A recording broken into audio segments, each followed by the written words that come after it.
안녕하세요.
안녕하세요.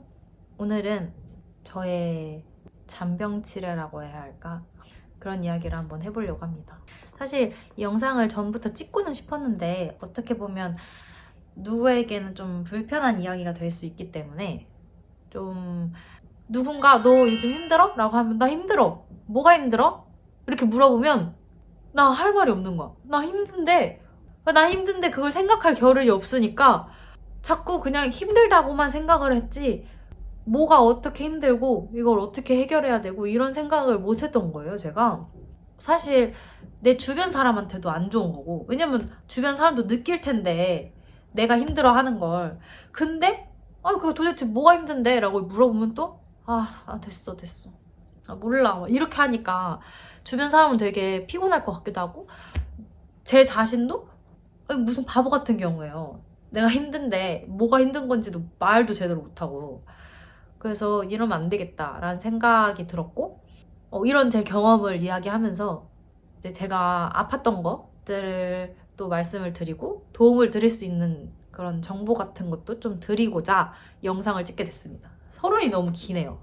처음 병원에 가게 된 계기, 정신건강의학과를 처음 가게 된 건 어느 순간부터 그 일을 겪고 나서 제가 조금 이상하다는 걸 느꼈어요. 자려고 그러면 숨이 막 엄청 막히고 눈물이 그냥 끊임없이 눈물이 막 나고 배가 하나도 안 고프고, 그래서 바로 병원에 갔어요. 그게 언제냐면 21년도 10월인가 11월 그쯤이에요.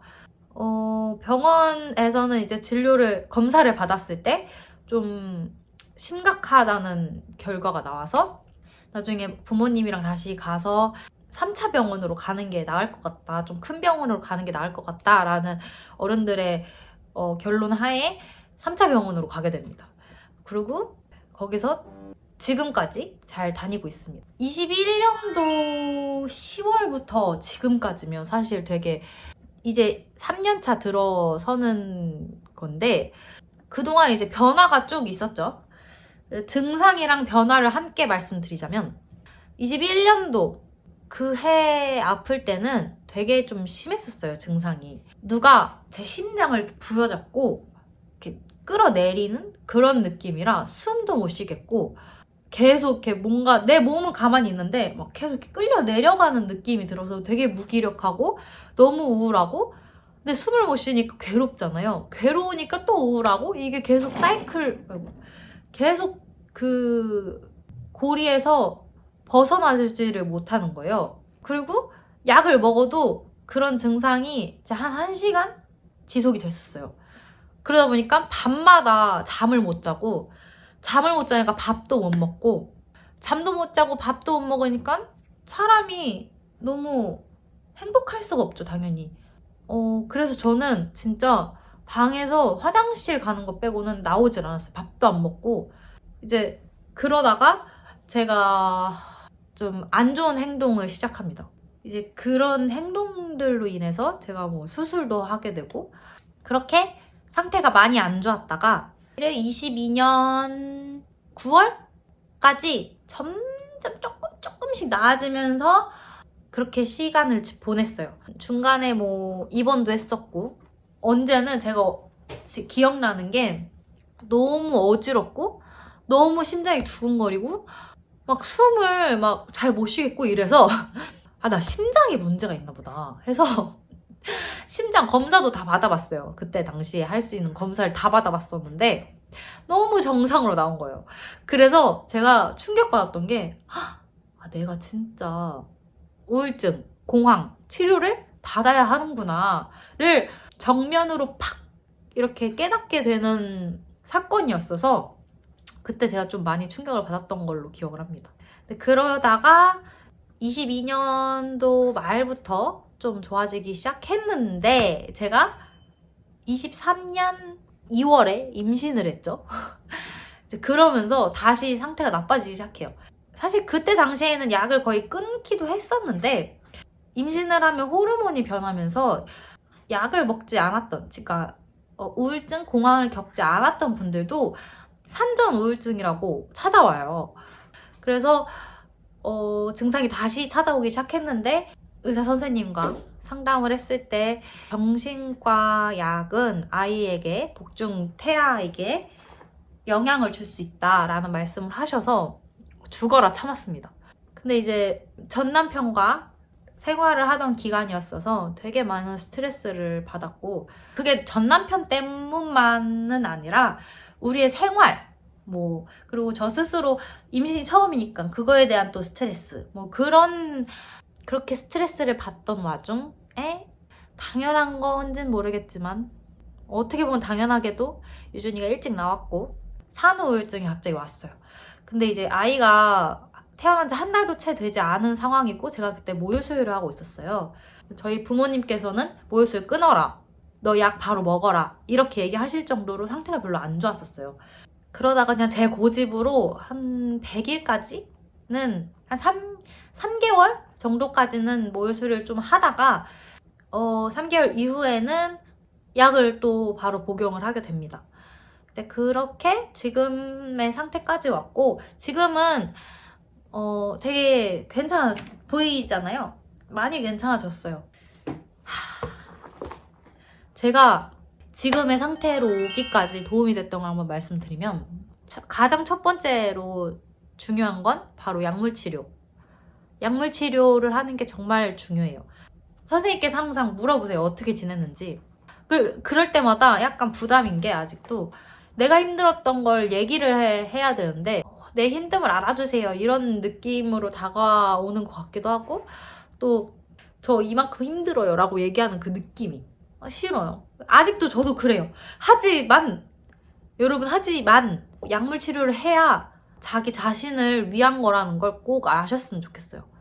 그 약물 치료하는 게 진짜 어떻게 보면 시작하는 게 진짜 힘들거든요. 취미를 갖는 걸 좀 추천드려요. 취미라고 하면 어떤 취미냐 하면, 내가 잠깐 시간 가는 걸 잊고 할 수 있는 일. 저 같은 경우에는 비즈 만들기였어요. 열쇠고리 만들고 목걸이 만들고 이런 거를 되게 좋아했어서 한때 엄청 만들었었거든요. 새벽이 되면 탁 눈이 떠져요. 그러고 막 미친 듯이 뭘 먹어요. 주간에 해 떠 있을 때는 아무것도 안 먹고 새벽에 막 미친 듯이 뭘 먹어요. 허기가 너무 져서. 그리고 갑자기 막 울고 갑자기 막 공황 오고 이러니까 새벽에 눈 딱 뜨면 그냥 바로 그 비즈 만들기를 했어요. 그래서 취미생활을 갖는 게 좀 중요한 것 같고, 그래서 저는 그 이후에도 취미생활을 지금 계속 하고 있어요. 이렇게 유튜브도 하고 있고, 요즘 취미생활은 제가 모루 인형 만들기를 좀 하고 있는데, 그건 나중에 영상으로 모루 인형 만들기랑 다이어리 꾸미기를 취미로 갖고 있는데, 그런 것들을 하나씩 정해서 내가 잘하지 않아도 돼. 근데 내가 시간 가는 줄 모르게 푹 빠질 수 있는 그런 활동을 가지고 계시는 게 도움이 된다. 그리고 제가 도움이 됐던 방법 중에 하나는, 이거는 좀 심리학 전공하신 분들이 이렇게 뭔가 치료하실 때, 상담하실 때 쓰시는 기법 같은데, 저는 이제 그런 전문적인 건 모르고 그냥 제가 가르침을 받았던 방법을 말씀드리자면, 여러분한테는 나 자신을 통제하고자 하는 그런 진짜 나 자신의 자아가 있어요.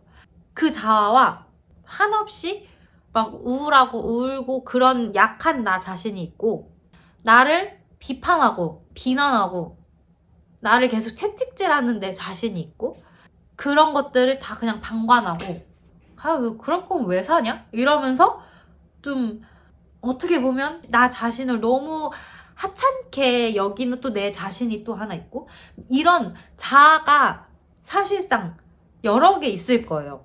그게 뭐 내가 성격이 막 다중인격이고 막 이런 게 아니라, 내 안에는 나의 모습이 여러 가지가 있잖아요.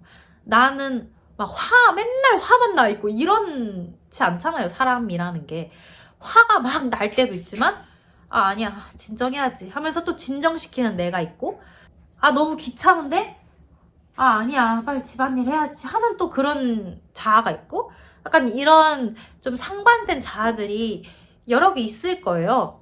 그 중에서 지금 상황에서 나를 힘들게 하는 자아를 진짜 나와 좀 분리시켜서 바라봐야 돼요. 예를 들어서 나 진짜 더 이상 못할 것 같아 하면서 나를 자꾸 안 좋은 생각으로 이끄는 그런 자아가 있을 거예요. 근데 이 자아를 좀 떨어져서 평상시에 나 자신을 통제할 수 있고 나 자신을 돌볼 수 있는 나와 좀 분리해서 그 힘든 자아를 바라볼 수 있어야 해요. 그러면 보여요. 걔가 어떻게 힘들어하는지. 지금 어떤 상태로 애가 되게 일그러져 있구나. 이런 게 보인단 말이에요. 느껴져. 이게 근데 한 번에 안 되거든요. 저도 한 번에 안 됐고 몇 달이 걸렸던 과정인데, 그렇게 좀 분리해서 얘가 어떤 상황인지를 바라볼 수 있는 상태가 되면, 내가 이제 뭐 갑자기 또 공황이 와요. 막 손이 막 땀이 나. 지금 내가 공황이 올 것 같다. 나 지금 조금 힘든 것 같네? 어떻게 해야 될까? 아, 나 그러면 어떻게 해서 이 공황을 어떻게 진정시켜야겠다. 라는 게 생각이 또또또또또 된단 말이에요. 근데 내가 힘든 거 자체를 바라볼 수 없으면 거기서 멘붕이 오는 거야. 막 울고 막 힘들고 너무 괴로우니까 안 좋은 생각 또 들고 이렇게 되는 거예요. 그러니까 떨어져서 내가 힘든 상황을 바라보고 아, 지금 내가 어떠한 상태구나를 생각을 하고 뭐 내가 이해하고 내가 다 받아들이고 이럴 필요 없어요. 그냥 아, 내가 어떤 상태구나를 인지를 하면 그러면 돼요. 제가 뭐 감히 이런 조언을 들어도 되는지는 잘 모르겠지만 제가 좀 많이 도움을 받았던 상담 기법 중에 하나라서 저를 상담해 주셨던 상담가님께서 알려주셨던 기법이에요. 저는 사실 처음에는 아니 내가 다중인격도 아니고 자아를 분리하라는 게 말이 되나? 막 이랬었거든요. 그냥 평상시에 이런 갈등이 있을 때도 그 당사자들은 잘 그 해결 방안을 잘 모를 때 있잖아요. 근데 제3자가 딱 떨어져서 봤을 때 아, 이게 문제인데? 이것만 해결하면 될 것 같은데? 이렇게 좀 해법을 줄 때가 있잖아요. 내가 수업 듣다가 갑자기 공황이 와가지고 갑자기 막 숨을 못 쉬겠는 거예요. 그래서 바로 선생님께 말씀드리고 화장실로 뛰쳐가서 좀 안정을 좀 취해야겠다 싶었어. 뭐 갑자기 눈물이 엄청 나오고 막. 근데 그걸 제 친구들이 제 상태를 알고 있다 보니까 저 찾아서 막 진정시키고 엄청 그런 도움들을 너무 많이 받았었어요. 그런 제 친구들뿐만 아니라 되게 많은 도움을 많이 받았어요. 진짜 지금 생각나는 분들만 해도 몇 명이 계시는데 감사하고 덕분에 너무 잘 지내고 있고 그리고 지금 이 영상을 보고 계시는 분들도 제 영상이 조금이라도 도움이 됐으면 좋겠고 이런 주제가 좀 사실은 어떻게 보면 예민하고 좀 조심스러운 주제잖아요. 근데 저는 한 번쯤은 이런 얘기를 해보고 싶었었기 때문에 그렇습니다. 정신건강의학과를 뭐 태어나서 죽을 때까지 한 번도 안 가면 너무 좋겠지만 사실 요즘 세상이 우리를 건강하게 만드는 세상이 아니라고 생각해요. 우리를 어떻게 아프게 할까 고민하는 그런 세상에서 우리가 살고 있기 때문에 좀 오지랖을 좀 부려봤고요. 여러분 우리 건강하게 행복하게 잘 삽시다. 아야 아파. 안녕.